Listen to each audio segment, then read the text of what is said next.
বর্তমানে দিনের পর দিন আন্দোলনের নামে বেড়েই চলছে প্রাণহানি, অত্যাচার এবং হত্যাকাণ্ড। তবে এবার এই বিষয়ে ক্ষেপেছে বিএনপি, জামাত এবং ইসলামিক আন্দোলনের দলগুলো। সব সহিংসতা এবং হত্যাকাণ্ডের দায় নিয়ে আওয়ামী লীগ সরকারকে রাষ্ট্রপতির কাছে পদত্যাগ করার দাবি করেছেন গণতন্ত্র মন্ত্রণালয়ের নেতারা।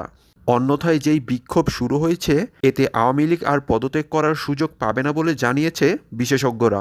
এক সংবাদ সম্মেলনে তা জানিয়েছেন গণতন্ত্র মঞ্চের নেতারা। সাধারণ সম্পাদক সাইফুল্লাহ অভিযোগ করেন, আওয়ামী লীগ পরিকল্পিতভাবে শিক্ষার্থীদের উপর শান্তিপূর্ণ আন্দোলনে সহিংসতা সৃষ্টি করেছে।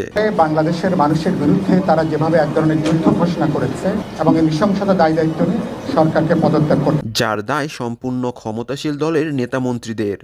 নির্যাতন, হত্যাকাণ্ড ও ধর্ষণের সকল দায় নিয়ে আওয়ামী লীগের সকল সংসদ সদস্য ও প্রধানমন্ত্রীকে দ্রুত পদত্যাগের দাবি জানান গণতন্ত্র মঞ্চের নেতাকর্মীরা।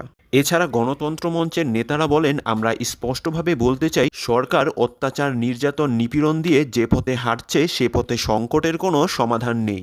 সংকট সমাধানে সরকারকে দ্রুত পদক্ষেপ নিতে হবে। তা না হলে দেশ ও দেশের মানুষের রক্ষায় সরকারকে জোর করে হলেও পদত্যাগ করানো হবে। সরকারকে বিদায় দেওয়া ছাড়া নিজেদের রক্ষার আর কোনো পথ থাকবে না।